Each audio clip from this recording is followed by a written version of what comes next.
In the world of Boku no Hero Academia, mysterious mutations known as quirks have appeared in the human population that by and large have essentially given them superpowers and allows them to become heroes, a profession that's taken center stage in society ever since.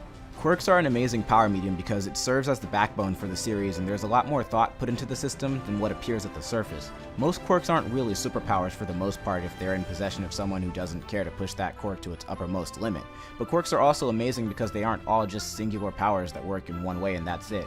Quirks are like muscles in that they start with certain strengths, weaknesses, and limitations, but can be improved through continuous usage and training of said quirk. There are three different categories of quirks, emitter being the first and easily the most common type of quirk because of how broad it is. This is the category of quirks that allows their user to release substances from themselves or alter other materials around them in varying ways. Most emitter type quirks usually require that they make contact with something to activate their quirk's effect, but others that just expel substances don't usually have this limitation. Next up are transformation type quirks. These are quirks that allow their user to take on an alteration of some kind. This usually comes with their appearance changing and them gaining new attributes or heightened attributes such as heightened durability or even a new ability entirely. There are also transformation type quirks which add additional features to their user altogether, and some of these quirks can affect others. These are by and large the least common type of quirk. Last but not least, mutation. These are quirks that the user is born with as part of their body. Mutations, unlike transformations, are always present and do not have to be activated. The user exhibits these traits and abilities at all times, for the most part. Mutations can vary from people having pieces of human equipment as part of their anatomy or resembling animals or objects. They're easy to notice because they're usually visibly present on the user, and if not, they'll easily be noticed when in action. These three categories are very straightforward and easy to understand. It gives fans who want to come up with their own quirks guidelines on how they could think up ideas, and it also creates a sort of slight limitation to what quirks can be and do. Only slightly though. You got weird quirks that make no sense like Dark Shadow and Erasure and Blood Curdle, even Mind Control kinda. Was it Mind Control? What's that called? But what really makes quirks such an amazing power medium is how much thought Hirokoshi Kohei clearly put into them. With how they're incorporated into the world and story and how they function mechanically, there's no doubt in my mind that he thought it all through enough so that the audience won't ever expect some sort of cheap ass nonsense with how character powers work. Unless your quirk is one for all. Everyone within the Boku no Hero Academia universe is born with only one quirk, similarly to how your genes work. You either get your mom's hair or your father's hair, but not both. Unless you're Todoroki. But don't let anybody fool you, he doesn't have two quirks. He isn't an exception, he has one quirk that does two very specific things, and both of them relate to manipulation regulation of temperature, which makes thematic sense.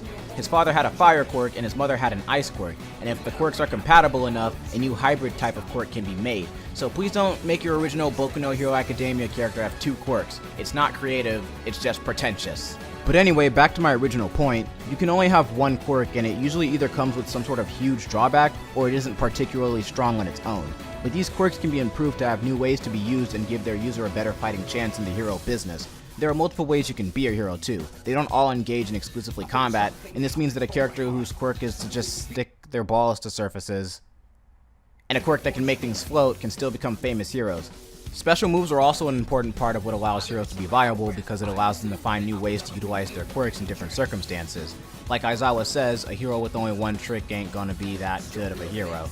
This system is so great because instead of being a superhero that has over 9 different powers or some nonsense to deal with every possible situation, the top hero is just ridiculously strong. The number 2 hero can just do a lot with his fire, and this quirk is just really freaking cool because not only does it enable him flight, but it also comes with a speed boost because of how he can utilize it. I don't even want to get into spoilers, but just know that really far ahead in the manga, there's a guy whose quirk is absolutely ridiculous and you'll probably love him. But lastly, I want to talk about how quirks are incorporated into the narrative. I've gone into it a little bit already, but the first episode does a great job at establishing that quirks make the world of Boku no Hero Academia. In this world, you have to have a quirk, more specifically a somewhat powerful one to make it as a hero. The acceptance rate to make it into the hero course of UA is below 0.2%, I think. It's not just some course that anyone can get into. And the world has a society built around quirks, and there are even laws set in place to prevent people from misusing their quirks. You are not allowed to use your quirk in a public environment without a hero license because that would lead to people trying to act as heroes without proper training.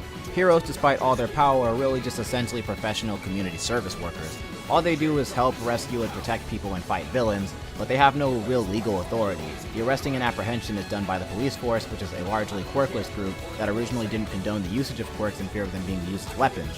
When heroes engage in investigations, they seek the assistance of the police force. When students in the hero course of UA perform acts of heroism without proper supervision or licensing, the police force will punish them and their supervisors for acting outside the law.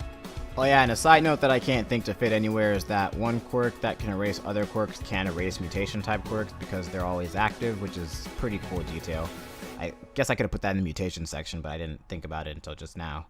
Now, if there's one thing I have to say I don't particularly like about the Boku no Hero Academia universe, is the constant idea that they push about people needing to have quirks to be a hero. I get that quirks give humans an exceptional advantage against ordinary humans with dangerous powers and all, but in this superhuman society also exists technology that can give people absurd advantages and do stuff like fly.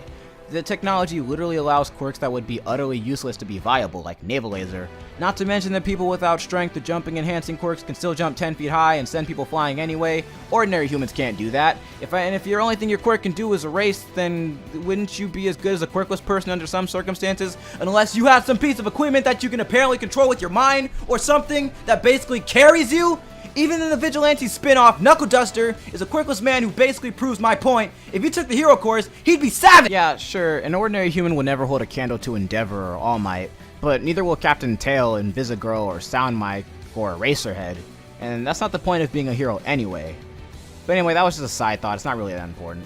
Basically, this power medium is a solid 10 out of 10 in my opinion, because the amount of thought that went into it is very apparent, and the world it exists in manages to incorporate it seamlessly.